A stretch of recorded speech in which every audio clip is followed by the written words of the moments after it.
So today we're talking about one of the most intense, kind of crazy, and just absolutely fascinating events out there.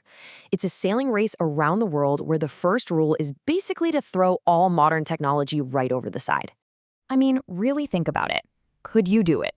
For almost a full year, it's just you, your boat, the ocean, and the stars. That's it. And this isn't some philosophical question, it is the absolute heart of the Golden Globe race. And this is the journey they take. It kicks off from France, goes all the way down into the ferocious Southern Ocean, whips around the three Great Capes, and then all the way back up. 30,000 nautical miles, nonstop, and completely, utterly alone. Okay, so let's get into what makes this thing tick. People have called it the Voyage of Madmen, and honestly, they're not wrong. It pushes people to the absolute edge of what's humanly possible. You know, listen to the race founder himself, Don McIntyre. He totally nails it. This isn't about having the fastest, fanciest boat. It's a mind game. It's about whether you can handle being that alone for that long.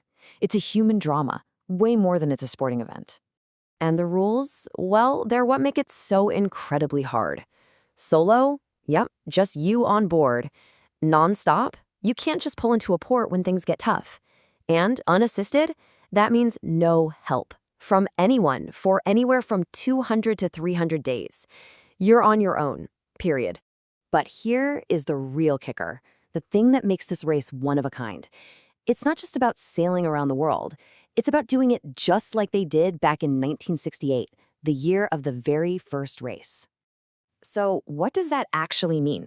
Well, forget about GPS. You're finding your way with a sextant and paper charts, literally navigating by the stars. You can't just pick up a satellite phone and call home. And the boats themselves. They're old-school, heavy production boats built before 1988. This is pure traditional seamanship. And to give you some perspective, just look at it next to a modern race like the Vendée Globe. Those guys are on futuristic foiling yachts, getting constant data, and they finish in around 75 days. The GGR it's from another planet. It's a completely different idea of what sailing is all about. So you have to ask, who on earth signs up for something like this? Well, the answer is this amazing cast of characters, people from all over the world, from every walk of life, all drawn to this insane challenge. You've got skippers like Mara from Norway, and she knows how it sounds. People tell her she's crazy, and she just sort of embraces it. For her, this whole thing is about finding out what your real limits are, not the ones people tell you about. And then, on the other end of the spectrum, you have Luis Curdahu from France. He's just 21 years old, a digital native, right? But he's choosing to go completely analog. It just proves that this desire for a raw, real adventure is timeless. And then you get stories like this one. Dr. Selim Yalçın from Turkey. He spent his career as a surgeon helping disabled children.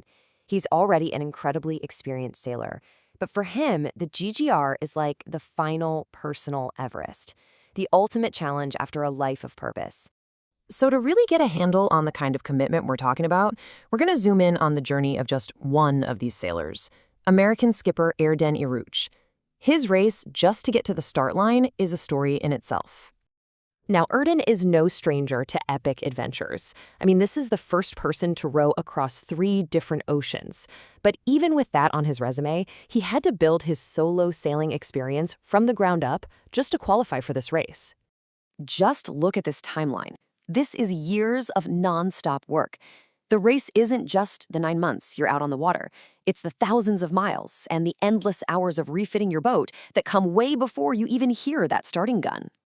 Let's just focus on that one number, 4,732. That's how many miles Erden sailed on one single qualifying trip. It took him 39 days alone out there. That trip by itself is longer than many famous transatlantic races. And remember, he did it all with a sextant and a wind vane steering the boat. And all that preparation is absolutely everything. Because during one of those long trips, a super critical part holding the mast up, a chain plate, it got damaged. Finding that flaw during a test sail is, believe it or not, a huge win. It let them redesign all 6 of them, replacing a weak point with something way, way stronger. Because if that thing fails in the middle of the Southern Ocean, well, that's game over. So once you understand the brutal rules and you see the unbelievable dedication of these racers, you get it.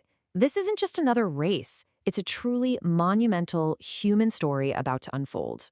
And if you need one number to really drive that point home, it's this one, 9. That is the total number of sailors who have ever officially finished this race across its entire history, 1968, 2018, and 2022.